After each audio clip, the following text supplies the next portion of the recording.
मेरे सामाजिक परिवार के सभी सदस्यों को राम राम। हम भारतीयों को एक तरह से कहें कि जो हमने समझदारी दिखाई है उसके लिए एक प्रशंसा तो मिलनी चाहिए, क्योंकि अगर हम भारतीयों ने तय करके लोकतंत्र में अपने मताधिकार का उपयोग करके नरेंद्र मोदी जैसा प्रधानमंत्री नहीं चुना होता तो अमेरिकी राष्ट्रपति डोनाल्ड ट्रंप के समय में क्या स्थितियां होती, इसकी कोई कल्पना नहीं कर सकता। मैं ऐसा क्यों कह रहा हूं? क्योंकि अभी जो मैं आपको बताने जा रहा हूं वो ट्रंप के उस कैरेक्टर को दिखा रहा है जो खतरनाक है, और ट्रंप अपने इसी खतरनाक कैरेक्टर के साथ विकिपीडिया का फेक पेज शेयर कर देते हैं जिसमें वो वेनेजुएला के एक्टिंग प्रेसिडेंट हो गए, मार्को रूबियो को क्यूबा का प्रेसिडेंट बना देते हैं। ऐसे हैं डोनाल्ड ट्रंप लगातार, चूंकि उनके पास पावर है, उनके पास शक्ति है, उसका वो दुरुपयोग कर रहे हैं। दुनिया अभी उससे पूरी तरह से ठीक नहीं हो पा रही, और देखिए अभी कैसे ठीक हो, कल समझ में आया। ये जो वेस्ट वाले हैं, पश्चिम वाले हैं, इनका दिमाग खराब रहता है। जर्मनी के चांसलर फ्रेडरिक मर्ज भारत आए हुए, और कमाल की बात ये, भारत के साथ ढेर सारे समझौते, ढेर सारे सहयोग के बीच वो बोल गए कि इससे रूस पर डिफेंस के मामले में डिपेंडेंस कम होगी भारत की। भारत के विदेश सचिव विक्रम मिश्री ने तुरंत जवाब दे दिया कि हमारे रिश्ते एक देश की वजह दूसरे से नहीं होते। कल मैंने रात को आपको ये बताया। अब सुबह उठते क्या खबरें दिख रही, क्योंकि अमेरिका के लिहाज से जो खबरें आई, तो जो डोनाल्ड ट्रंप हैं अमेरिकी राष्ट्रपति, उन्होंने अपना जो एम्बेसडर है, जो बहुत उनका प्रिय है, बहुत नजदीकी है, उस सर्जियो गोर को भारत भेज दिया है। सर्जियो गोर भारत में है, और सर्जियो गोर को माना जाता है कि ट्रंप की आंख का नाक है। अब सर्जियो गोर आए हैं तो वो क्या करेंगे ये देखने वाली बात होगी, कैसे वो आगे बढ़ेंगे वो देखने वाली बात होगी। लेकिन जरा सोचिए, 5 घंटे पहले, यानी उनके यहां अमेरिका में, Donald J Trump effective immediately any country doing business with the Islamic Republic of Iran will pay a tariff of 25% on any and all business being done with the United States of America. This order is final and conclusive. Thank you for your attention to this matter, President Donald J. Trump. Thank you for your attention to this matter. भैया, thank you for attention to this matter. आपने Iran से, जो लोग भी हैं, भारत ने तो लगातार ईरान से अपना जो कारोबार है उसको कम किया है, और मैं बार बार कहता हूं कि ये समझना चाहिए, ईरान में क्रांति होने दीजिए। अमेरिका भी करा रहा है तो करने दीजिए, क्योंकि ईरान के साथ अगर हम रिश्ते कह रहे हैं और हम न उससे कारोबार कर पाएंगे न कुछ कर पाएंगे तो कोई लाभ नहीं। अब व्हाइट हाउस ने एक और पोस्ट किया है 6 घंटे पहले, start your engines fill up, America's energy dominance era is here. और वो बता रहे हैं कि हमारे यहां सब कुछ सस्ता हो गया है, gas prices under 2.75, gas prices under 2.50, 19 states feature gas prices under $2 at certain station. यानी वो कह रहे हैं कि हमारे यहां गैस की कीमतें 2 से $2.75 तक हो गई, और हमने एक कर लिया। इसका मतलब क्या हुआ? इसका मतलब यह हुआ कि जो ट्रंप वेनेजुएला पर कब्जा कर रहे हैं, जो ट्रंप दुनिया भर के ऑयल, गैस, मिनरल, इस सब पर कब्जा कर रहे हैं, उसके पीछे बहुत साफ साफ उनकी रणनीति है। लेकिन चूंकि ट्रंप को पता है, बहुत अच्छे से पता है कि क्या होने जा रहा है, ट्रंप डरे हुए भी हैं कि कहीं उन्हीं के यहां न्यायालय में जो टैरिफ लगाने वाला मामला है ये खतरनाक न साबित हो जाए।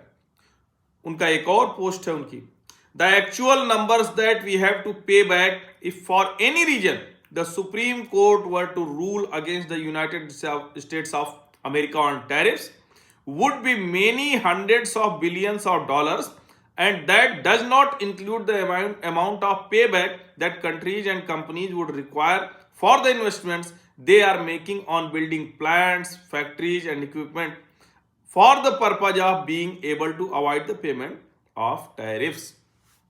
डरे हुए हैं, बुरी तरह से डरे हुए हैं। उनको डर लग रहा है कि कहीं न्यायालय ने निर्णय उनके खिलाफ दे दिया, उनके टैरिफ के खिलाफ, कहां से लौटाओगे। अभी 3 दिन पहले एक कारोबारी हैं, वो अमेरिका में उनका बिजनेस है बड़ा, तो वो यही कह रहे थे कि अगर सुप्रीम कोर्ट ने कह दिया तो ट्रंप को तो हमें ये सब लौटाना पड़ेगा जितना हमने पे किया है। When these investments are added, we are talking about trillions of dollars। तो कह रहे हैं कि अगर सब जुड़ गया तो ट्रिलियंस मतलब lakh crore dollar. It would be a complete mess and almost impossible for our country to pay. कह रहे हैं कि एकदम गड़बड़ हो जाएगा, अराजकता हो जाएगी, चारों तरफ क्यास हो जाएगा और हमारा देश भुगतान नहीं कर पाएगा। जब वसूल रहे थे तब समझ में आ रहा था कि कितना नॉनसेंस फैसला है, तब मेस नहीं हुई थी, तब नहीं समझ में आ रहा था कि यूनाइटेड स्टेट्स ऑफ अमेरिका सबको लूट रहा है, तब नहीं समझ में आ रहा था। Anybody who says that it can be quickly and easily done would be making a false, inaccurate or totally misunderstood answer to this very large and complex question। वो कह रहे हैं जो भी ये कह रहा है कि नहीं हो जाएगा, वो समझ नहीं पा रहा कितना कठिन है। कठिन है भाई, आप जब से टैरिफ वसूल रहे हो तब से तो उसको वापस करना पड़ेगा। It may not be possible, but if it were, it would be dollars that would be so large that it would take many years to figure out what number we are talking about and even who, when and where to pay। Remember, when America shines brightly, the world shines brightly। फालतू की बात, झूठ बोलना बंद करो। कोई America की shine करने से दुनिया नहीं शाइन करती। अमेरिका ने दुनिया की चमक खींचकर अपनी चमक बनाई, इसमें कोई भ्रम नहीं होना चाहिए। अमेरिकी डॉलर का डोमिनेंस दुनिया की करेंसी को कमजोर करके है। अमेरिका पूरी तरह से एक ऐसा है जो दुनिया पर एक पैरासाइट बन गया है, दुनिया को चूस रहा है और उसके आधार पर उसकी चमक बनी हुई। जो सारा आपका कंज्यूमरिज्म है, जो आपकी पर कैपिटा इनकम है, वो सब दुनिया की वजह से आपने उसका दुरुपयोग किया है। और ऐसे में मैं क्यों कह रहा हूं कि नरेंद्र मोदी का भारत में रहना जरूरी। नरेंद्र मोदी जानते थे ट्रंप को, इसीलिए जो लोग कह रहे हैं कि माय फ्रेंड ट्रंप ने क्या इन्वेस्ट किया, वो इन्वेस्ट इसीलिए किया, वो आगे मैं आपको बताने जा रहा हूं, ध्यान से सुनिए। लेकिन ट्रंप ये जो कह रहे हैं जरा सोचिए, when America shines, in other words, if the Supreme Court rules against the United States of America on this national security bonanza, we are screwed। Not we are screwed, you are screwed, Mr. Trump। This is only yours problem। और जरा सोचिए ये आदमी कैसा इसका हो गया है। एक फोटो डाली है व्हाइट हाउस ने, डोनाल्ड जे ट्रंप वाली। कौन सी फोटो? वही फोटो जो आपको याद होगा, बीच में अचानक एक वीडियो जारी किया, खड़े हो गए, वहां विंडो की तरफ देखने लगे, कह रहे वाह कितना अच्छा है, क्या अच्छा दृश्य है। तो उसी को डाला हुआ है, 4 अलग अलग फोटो हैं और उसमें दिख रहा है खिड़की के उस पार, पहले में खाली है, दूसरे में बे लिखा हुआ है, फिर ग्रीनलैंड है और तीसरे में और सारी चीजें हैं, और चौथा जो यूनाइटेड स्टेट्स ऑफ अमेरिका का president, United States of America का लोगो दिख रहा है। ये है डोनाल्ड ट्रंप। अब आप समझिए कि ये तो भला है कि नरेंद्र मोदी जैसा नेता है जो एकदम इनको राइट टाइम किए हुए, वरना तो ये जाने क्या करते। और एक तरफ ईरान से कारोबार करने वाले देशों पर टैरिफ 25%, पहले ही हम 50% टैरिफ पे, 25% ट्रेड के लिए लगाया, 25% पेनल्टी रशिया के लिए लगाया, 25% इनार के लिए, 75% हो गया, 75%। और जरा सोचिए, अब आज के अखबारों की मैं सब हेडलाइन देख रहा हूं, trade deal on next call today says new US envoy in Delhi. Gor breaks tradition, addresses embassy staff and media before presenting credential, says Trump visit likely in 1 to 2 years, which means it delayed Quad summit. On Pax Silica, a US initiative on AI and reliable supply chain, Gore says it's essential India and US work together from the very start of this initiative.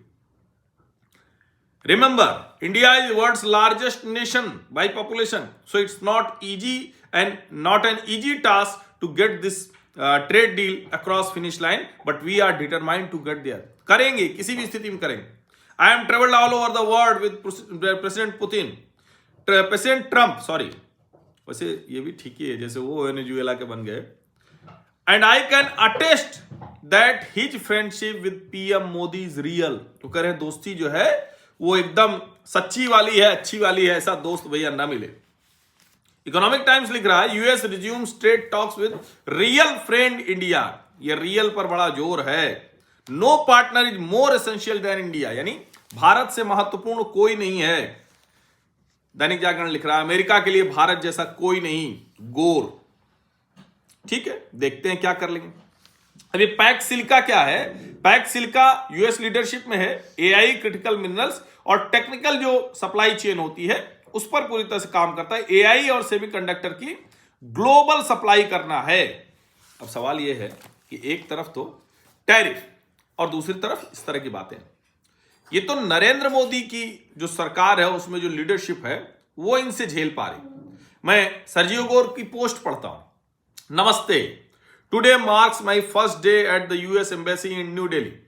I am honoured to join this dedicated team and eager to get to work advancing President Donald Trump's priorities and deepening the US-India partnership.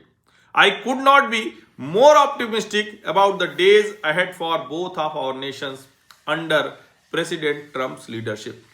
यानी tariff भी लग गया, सब कुछ हो गया, प्रतिदिन ये सब कुछ हो रहा है और उसके बीच में ये भी बताना है। अब ये भी कह रहे हैं please to share that India will be invited to join Pax Silica, US led strategic initiative to build a secure, resilient and innovation driven silicon supply chain. As the world adopts new technology, it is essential that India and the United States work hand in hand together. हम तो कर ही रहे हैं भाई। समझ का संकट तो तुम्हारा है, तुम्हारे पल्ले नहीं पड़ रहा है, हम इसमें क्या कर सकते हैं। और इसीलिए मैं कह रहा हूं कि जिस तरह से नरेंद्र मोदी की सरकार, और मैंने एक दिन और बताया था जिस दिन डॉक्टर एस जयशंकर का जन्मदिन था, लगातार विदेश मंत्री इन सब चीजों पर लगे हुए हैं, लगातार। और हमारी सरकार बहुत, जिसको कहते हैं ना कि बहुत फोकस्ड तरीके से इसमें आगे बढ़ रही, बहुत फोकस्ड तरीके से। और जाहिर है उनको भी पता है कि भारत को आप इग्नोर नहीं कर सकते, लेकिन जिस तरह से वो हरकत कर रहे हैं उसमें बहुत जरूरी है कि हम लोगों को भी पता हो कि हमारी सरकार क्या कर रही है, हम कैसे आगे बढ़ रहे हैं। ये जो जिसको कहते हैं ना कि आगे पीछे दोनों चलने वाला मसला है, वो मतलब बड़ा कठिन सा है कि दोस्त भी हैं, असहमति है, लेकिन इतनी असहमति है कि नुकसान कर रहे हैं और उसके बाद कह रहे हैं कि नहीं हमारा काम चल नहीं सकता है।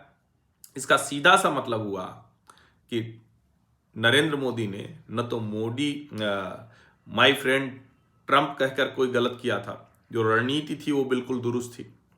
ट्रंप ने बहुतों को परेशान किया है। जॉर्जिया मेलोनी जो उनकी फैन हुआ करती थी वो भी आप देख लीजिए। और उसके बीच में ये जो वेस्टर्न जो एक उनकी सुप्रीमेसी रहती है ना कि गोरों का सब कुछ है, दुनिया वही चलाते हैं, तो उस पर भी एक नजर रखनी चाहिए। इस सब के बीच में भारत संतुलित तरीके से आगे बढ़ रहा है, बड़े सलीके से, बहुत ठीक से जवाब देते हुए। और इसीलिए मैं कह रहा हूं कि मैं कोई इस पे बहुत अभी खुश नहीं होने वाला हूं कि ठीक है सर्जियो गोर ने कह दिया हम प्रसन्न हो जाएं, ऐसे हम नहीं कह सकते।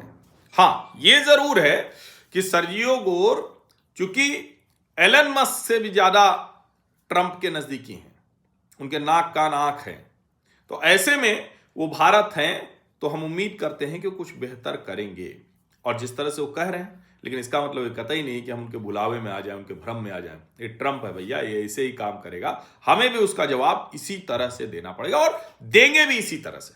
इसमें निश्चिंत रहिए, ट्रेड डील होगी तो होगी, नहीं होगी तो उसका भी रास्ता हम निकाल लेंगे। और वैसे भारत ने बहुत घटाया है, जिसको कहते हैं ना कि हमारा जो ट्रेड रहा है उनके साथ, वो लगातार ईरान के साथ घटा है। और मैं इसीलिए कह रहा हूं कि इसका कोई मतलब नहीं है कि अगर ईरान में उस तरह की सरकार रहे कि जिसका हमें कोई लाभ ना हो। अगर कोई लाभ ही नहीं होगा तो फिर हम ये कहें कि हमारा मित्र देश है तो इसका कोई लाभ नहीं है, ये समझिए। वो इसको मैं बहुत अच्छे से कह रहा हूं कि इसको जरा समझिए कि ऐसा नहीं। अब देखिए, जो भारत जो है वो करता था, ट्रेड जो करता था वो 2018-19 में 17.03 बिलियन डॉलर था। 2019-20 में 4.77 बिलियन डॉलर, एकदम से घट गया। 2020-21 में 2.1 बिलियन डॉलर, और कम हो गया। 2021-22 में 1.91 बिलियन डॉलर, 2022-23 में 2.33 बिलियन डॉलर, 2023-24 में 1.85 बिलियन डॉलर और 24-25 में 1.68 बिलियन डॉलर। लेकिन कितना भी हो, अगर हो गया तो फिर तो निश्चित तौर पर भाई लगेगा तो है, चाहे एक हो रहा हो चाहे दो हो रहा हो। और यहां यह भी समझना बहुत जरूरी है कि ये जो टैरिफ लगा रहे हैं, तो कहने को तो इसमें सबसे ज्यादा जो नुकसान होगा वो किसका होगा?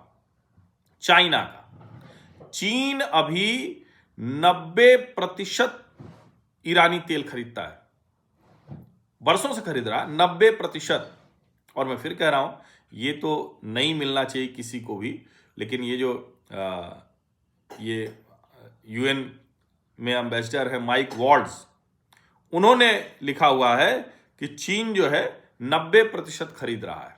लेकिन सवाल तो यही है ना कि आप चाइना का क्या बिगाड़ पा रहे हैं और दूसरे का क्या बिगाड़ पा रहे हैं, ये भी समझना बहुत ज़रूरी है। और ये जो टैरिफ है, ये टैरिफ क्या सचमुच कोई भला करने में जा रहा है? अब एक तरफ से देखें तो लगता है कि हाँ भाई, टैरिफ से भला तो कर रहे हैं, क्योंकि अगर नहीं होता तो उस टैरिफ का, अच्छा चाइना है, तुर्की है, इराक है, पाकिस्तान है, और ट्रेड जो है वो इंडिया भी करता है। अब इसके बीच में सर्जियो गोर की ये सब बातचीत, तो देखते हैं क्या कुछ हो पाता है, क्या नहीं हो पाता है। और मैं फिर कह रहा हूं, ईरान में तख्ता पलट या जो कुछ भी है वो हो जाए, बहुत ज़रूरी है। आप सभी का बहुत बहुत धन्यवाद। सब्सक्राइब अवश्य कर लीजिए, नोटिफिकेशन वाली घंटी दबा दीजिए, लाइक का बटन दबा दीजिए, अधिक से अधिक लोगों तक इस वीडियो को पहुंचा दीजिए। और फिर मैं कह रहा हूं, भारत की जनता का विवेक, उसने जो मताधिकार का प्रयोग किया है, उसने जो चुना है, उसके लिए भारत की जनता की प्रशंसा की जानी चाहिए। बहुत बहुत धन्यवाद।